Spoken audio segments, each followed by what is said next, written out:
Você sabe por que a rede elétrica da sua casa é 110, que na verdade é 127 volts ou 220?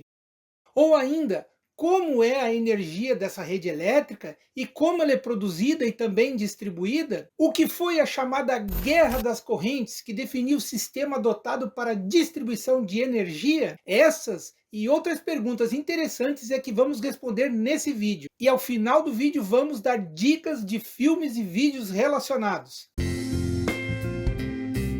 Olá, gnomóticos, tudo bem? Eu sou o professor Fernando Morelato e sejam muito bem-vindos ao canal Elétron Livre. Que bom tê-los aqui. Recentemente elaborei um vídeo em formato short de 1 minuto abordando por que a rede elétrica é 127 ou então 220 volts. Foi um dos vídeos com recorde de visualizações, likes e comentários, com muitos questionamentos. E como nesse formato de vídeo o tempo é curto para responder muitas questões, resolvi então elaborar um vídeo completo sobre esse tema. Vamos iniciar falando que esse vídeo foi pensado e dividido em duas partes distintas que se complementam. A primeira parte, que é esta, é informativa e histórica, explicando o início da era da distribuição da eletricidade. A segunda parte complementa a primeira, com detalhes mais técnicos, porém explicativos de forma didática, inclusive para leigos. Para início de conversa, vamos viajar para o final do século XIX, lá no início da era da eletricidade. Naquela época, havia uma disputa pelo método que vingaria no mercado de distribuição de energia elétrica. A disputa era entre a tensão contínua, defendida e financiada pelo cientista e inventor Thomas Alva Edison, e a tensão alternada, defendida e financiada por George Westinghouse, com a parte técnica projetada e realizada pelo gênio excêntrico e cientista Nikola Tesla, que ficou conhecida como Guerra ou Batalha das Correntes. Tesla, inclusive, chegou a trabalhar por um tempo nas oficinas de Edison e intencionava, além da criação de um motor de indução para dispositivos industriais e domésticos, o uso da corrente elétrica alternada para alimentar esses dispositivos nos Estados Unidos, iniciando sua difusão pela distribuição de iluminação elétrica. Esses eram projetos que Tesla já imaginava quando começou a trabalhar ainda lá na Europa, antes de se mudar para os Estados Unidos. Como na empresa de Edison, Tesla não conseguiu apoio, na verdade apenas divergência de ideias, foi com George Westinghouse que ele conseguiu colocar seus projetos em prática. A empresa de Westinghouse defendia o uso da corrente alternada, conhecida como CA ou AC, do inglês Alternated Current. Por sua vez, a empresa de Thomas Edison defendia o uso da corrente contínua, CC ou DC, do inglês Direct Current.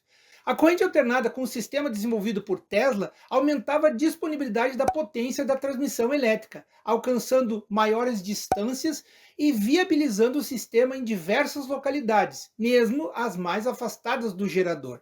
Durante as décadas de 1880 e 1890, Thomas Edison promoveu uma campanha para estigmatizar e difamar a corrente elétrica alternada. Ele defendia a ideia de que a corrente alternada era muito mais perigosa para o ser humano e um risco para o uso nos lares, propagando notícias de acidentes fatais nessa modalidade de corrente, tentando convencer e obter o apoio da população para a adoção da corrente contínua, defendida por ele, na distribuição de energia.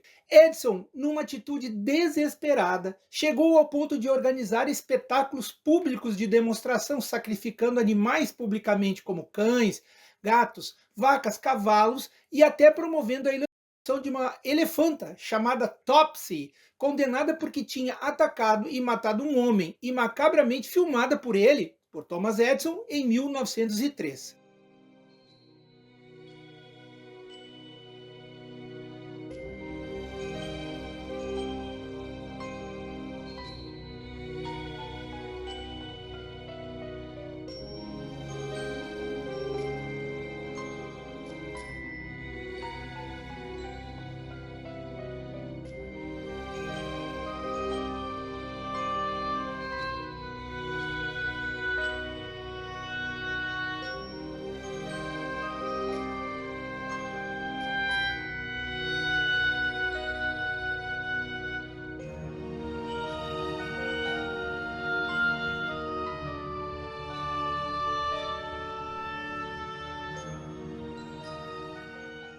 popularizando o termo ser eletrônico, a fim de promover a ideia de que a corrente alternada era muito mais mortal do que a corrente contínua. Edison era terminantemente contra a pena de morte ou a construção de qualquer máquina que provocasse a morte. Porém, em seu desejo sem limites de rebaixar o sistema de corrente alternada, acabou levando à invenção da cadeira elétrica. Harold Brown, que trabalhou para Edison, inclusive solicitou informações técnicas para ele, o que fez em segredo, por meio de troca de cartas. Edison propôs ajudar, desde que apenas difamasse Westinghouse, e que depois da leitura das cartas, elas fossem destruídas. Mas isso não foi feito. Assim, mais tarde, o próprio Westinghouse acabou descobrindo e divulgando as correspondências ao público, sujando o nome de Edison. A primeira cadeira elétrica foi construída para o estado de Nova York. Quando foi usada pela primeira vez em 6 de agosto de 1890, os técnicos presentes não souberam definir adequadamente a tensão para eletrocutar o preso condenado William Kembler. Assim, o primeiro choque elétrico não foi suficiente para matá-lo, deixando-o seriamente ferido. Foi necessário repetir o procedimento. Um repórter que estava presente ao evento descreveu a cena como um terrível espetáculo, muito pior do que qualquer enfrentamento. George Westinghouse comentou: eles teriam feito melhor se tivessem usado um machado.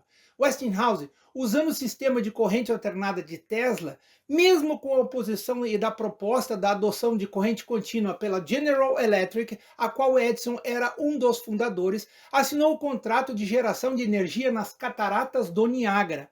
Alguns não acreditavam que o sistema gerasse energia suficiente, mas Tesla tinha certeza absoluta de que funcionaria e argumentava que tinha potencial para gerar energia para todo o leste dos Estados Unidos. Sustentado pelo sucesso absoluto da Feira Mundial de Chicago, realizada em 1893, que usou um sistema de geração e distribuição alternado. Antes, nenhum dos projetos até a usina do Niágara haviam comprovado isso de fato, na prática. E em 16 de novembro de 1895, então, a eletricidade passou a ser gerada e transmitida via corrente alternada para a cidade de Buffalo, situada a 40 quilômetros de distância. Foi um caminho sem volta. A inauguração e o sucesso da usina fizeram com que o sistema de energia alternada se consolidasse definitivamente nos Estados Unidos e no mundo como padrão. Isso encerrou a Guerra das Correntes. A partir do que foi relatado então, entendemos que foram realizados estudos e testes na prática que demonstraram que tensões até 500 volts seriam seguras para uso doméstico. Dessa maneira, foram então escolhidas tensões menores para uso. As mais escolhidas foram 110 ou 220 volts. As primeiras empresas de energia americanas e canadenses adotaram a tensão de 110 volts, enquanto as europeias e asiáticas focaram em 220 volts. Como os equipamentos que chegavam ao Brasil usavam uma ou outra tensão, havia no nosso território redes para ambos os equipamentos. Nessa época, 110 volts era mais usado em ambientes urbanos, capitais, e 220 volts em ambientes rurais, interiores, permitindo distâncias ligeiramente maiores. Mais tarde, houve uma padronização da tensão no Brasil, elevando de 110 para 127 volts, além dos 220 e também 380 volts para uso doméstico e também industrial. Existem variações desses valores ao redor do mundo, inclusive adotando 110 volts. Nos Estados Unidos e na Inglaterra, por exemplo, temos tensões de 120 e 240 volts. Algumas poucas localidades no Brasil operam em tensões diferentes. Nesse momento, aproveito para recomendar os seguintes filmes ou vídeos que possuem relação com esse assunto. De 2019, A Guerra das Correntes, com Benedict Cumberbatch e Tom Holland, aborda a disputa de Thomas Edison e George Westinghouse pelo padrão de distribuição de eletricidade nos Estados Unidos. De 2020, Tesla, o Homem Elétrico, com Ethan Hawke, a história real do gênio Nikola Tesla. E o vídeo Nikola Tesla, o inventor mais injustiçado da história, do canal Nostalgia, cujo link está na descrição. Aproveito para enviar um abraço de hoje para Felipe Castanhari, do canal Nostalgia. Sou fã demais do teu canal. Felipe, um forte abraço para ti. Terminou isso aí, essa primeira parte terminou. Para aí. Você quer fazer a segunda? Sim, já vou tô no embalo, né, eu tô embalado, tu não acha que